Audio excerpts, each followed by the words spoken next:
Hola a todos, en el video de hoy vamos a comenzar con un tema que es muy importante, que es diabetes. Diabetes tiene 5 preguntas en el EUNACOM, que son preguntas que habitualmente son similares, ¿ya? Ahora, el nivel de profundidad con el que se pregunta esto es bastante alto, en el sentido de que la diabetes es una de las patologías más frecuentes y por lo tanto hay que saber manejarla en detalle, ¿ya? Empecemos con los tipos de diabetes, ¿ya? Hay muchos tipos, la diabetes tipo 1, tipo 2, la diabetes gestacional, la pregestacional, aparte de eso, diabetes más raras como la diabetes tipo LADA o la tipo MODY que vamos a ver por encima, y también diabetes secundarias a fármacos, iatrogénica, por cirugías, etc. ¿Ya? Empecemos, la diabetes tipo 1 es la autoinmune, la que todo el mundo conoce, es la característica de los niños. La diabetes tipo 2, en cambio, es aquella que se causa por resistencia a la insulina, que tiene un componente genético muy importante y que habitualmente esta resistencia a la insulina empeora con la obesidad y por lo tanto ahí se desencadena la diabetes, por lo tanto esta es la asociada a obesidad. Además tenemos la diabetes gestacional y la diabetes pregestacional, que son aquellas diabetes del embarazo. La pregestacional aparece desde antes del embarazo, pero muchas veces se diagnostica durante el embarazo y vamos a ver cómo manejarla en las próximas clases. Aparte de eso tenemos la diabetes LADA, que es la diabetes autoinmune, igual a la 1, pero del adulto, y la diabetes tipo MODY, que es una diabetes genética que afecta también a los niños y es como resistencia a la insulina, pero en niños y no necesariamente con obesidad. El ejemplo clásico de la diabetes por fármacos son los corticoides y vamos a tener que saber el manejo específico de la diabetes por esteroides, ¿ya? Y finalmente la típica cirugía que produce diabetes es la cirugía pancreática, ejemplo el tratamiento de un cáncer de páncreas, el tratamiento de una pancreatitis crónica y recuerden, la pancreatitis también directamente puede producir diabetes. Empecemos con el diagnóstico de diabetes en general, ¿ya? Hay que conocer muy bien los criterios, hay que conocerlos en detalle con los números así aprendidos de memoria. Empecemos. Número 1, 2 glicemias en ayuno mayores o iguales a 126. La otra forma es decir 2 glicemias de ayuno mayor a 125, pero la guía MinSal se queda con mayor o igual a 126. ¿Ya? El segundo criterio es un test de tolerancia a la glucosa oral con 75 gramos que a las 2 horas sea mayor o igual a 200, o sea, sería el TTGO mayor o igual a 200. Y el tercer criterio es tener una glicemia de ayuno mayor a 200 o mayor o igual a 200, ¿ya? Más síntomas de diabetes, que acuérdense que son las 4P, polidipsia, poliuria, polifagia, ¿cierto? Y la pérdida de peso, ¿ya? Esos 3 criterios hay que conocerlos de memoria. Hay un cuarto criterio que no está considerado en el medio chileno en general, que es la hemoglobina glicosilada mayor a 6.5% o mayor o igual a 6.5%. ¿Ya? Ahora, los criterios de diabetes gestacional son distintos, así que esto hay que recordarlo, los vamos a repetir más adelante de todas formas. En primer lugar, las 2 glicemias de ayuno ya no son mayor o igual a 126, sino que mayor o igual a 100. Ese es el corte actual, mayor o igual a 100. ¿Ya? Y lo otro es que en el caso del test de tolerancia a la glucosa, el corte sería mayor o igual a 140, ¿ya?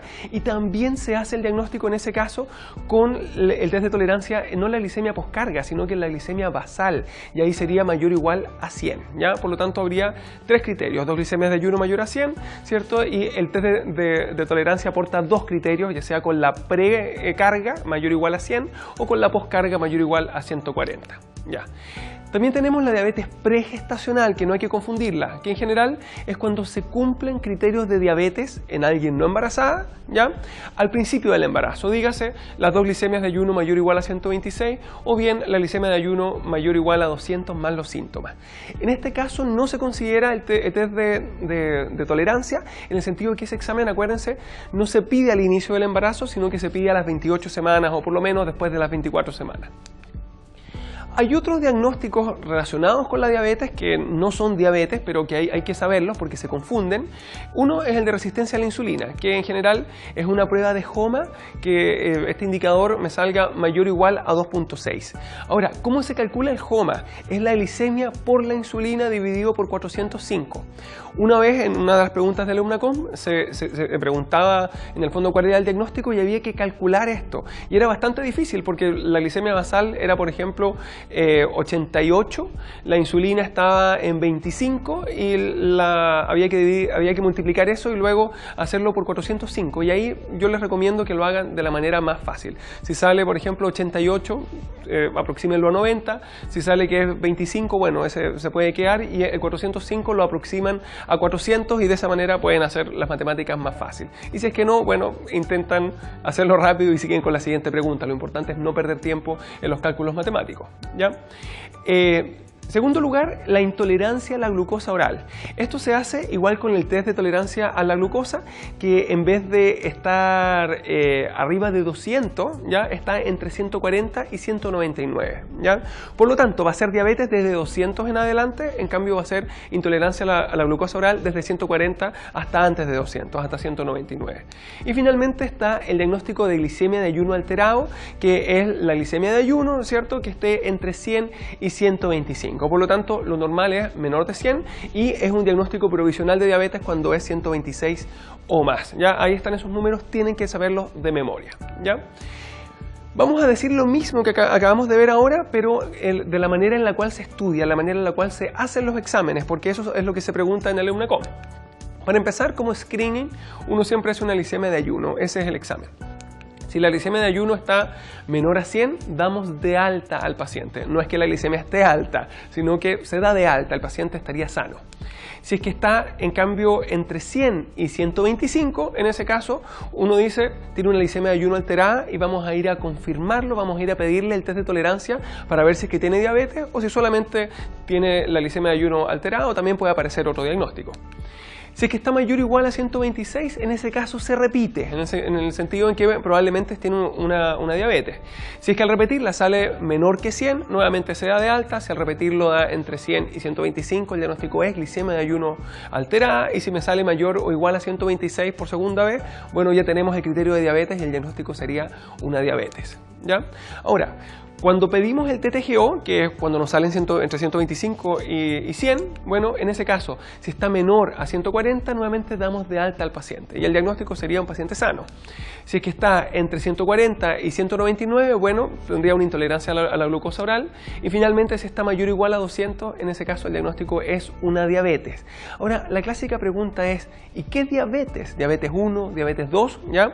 Y en general, este es el concepto. No hace diferencias entre los distintos tipos de diabetes, al menos no los criterios diagnósticos.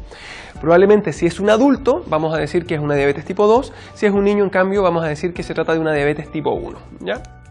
Y en el caso del embarazo, recuérdense que el screening se hace con una glicemia de ayuno al principio y con una prueba de tolerancia a la glucosa oral que se hace ya más adentrado el embarazo. Empecemos con la glicemia de ayuno. Se pide al inicio del embarazo. Si está menor a 100, se considera que es normal y por lo tanto se va a mantener el control normal del embarazo. Si es que en cambio está mayor o igual a 100, hay que repetirla, recordando que si está mayor o igual a 100 pero menor a 126, el diagnóstico de una diabetes mellitus gestacional. Si es que en cambio están mayor o igual a 126 estas dos glicemias, en este caso sería una diabetes de tipo pregestacional. Después se hace la prueba de tolerancia a la glucosa oral, que recuérdense que esa se hace a las 28 semanas, bueno, puede ser entre las 24 y las 28 semanas, y luego se repite cuando hay ciertos factores de riesgo entre las 32 y 34 semanas. Ahora, si es que está menor a 140 la poscarga y a su vez menor la precarga, o sea, la basal está menor a 100, en ese caso uno dice está normal y se continúa el control normal del embarazo. En cambio, cualquiera de las dos que estén, ya sea mayor o igual a 140 la poscarga o mayor o igual a 100 la precarga, ahí el diagnóstico es una diabetes de tipo gestacional. Algo importante, si me hubiese salido mayor o igual a 200, el diagnóstico sigue siendo una diabetes de tipo gestacional, porque la pregestacional es la que se diagnostica al inicio del embarazo y no en la mitad del embarazo. Vamos a empezar con el tratamiento de la diabetes tipo 2. Ya vamos a enfocarnos en el tratamiento de la diabetes tipo 2. Recuérdense que tiene un tratamiento de tipo no farmacológico y por otro lado el farmacológico, y hay que conocerlo en detalle, en particular el farmacológico, ¿ya? Respecto a lo no farmacológico, todas las medidas generales que uno conoce, ¿cierto? Bajar el peso por lo menos un 10%, obviamente solo si es que tiene obesidad o sobrepeso. Si el peso es normal, en ese caso se mantiene el peso. En segundo lugar, no fumar, ¿cierto? Una dieta, dieta, ejercicio y en general el manejo de los factores de riesgo cardiovascular. Recuérdense que la diabetes aumenta el riesgo cardiovascular y por lo tanto hay que manejarlo no solamente a la diabetes, sino que la dislipidemia, la hipertensión arterial, etc. ¿Ya? Respecto al tratamiento farmacológico, hay muchos hipoglicemiantes orales que se pueden usar de distintas familias. Las biguanidas, las sulfonilurias, los inhibidores de la dipeptilpeptidasa 4, ¿ya? Y esa que es la tiazoledinedionas, ¿ya? Ese es el nombre del medicamento. Sin embargo, vamos a aprendernos unos nombres más fáciles, ¿ya? En general, hay que saber que las biguanidas y las glitazonas, por regla general, lo que atacan es la resistencia a la insulina, o sea, aumentan la sensibilidad a la insulina.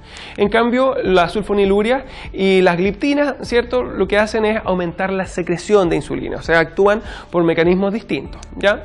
Recuérdense que la clásica biguanida es la metformina, la clásica sulfoniluria es la glibenclamida, ¿cierto?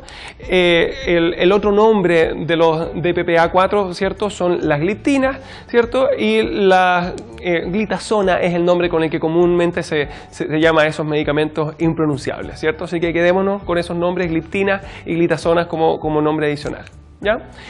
Recordemos cuál es el objetivo del tratamiento de la diabetes. En general hay uno que es el objetivo más importante, que es mantener una hemoglobina glicosilada, una hemoglobina A1C, ¿cierto?, menor o igual a 7%. Eso es lo más importante, ¿ya?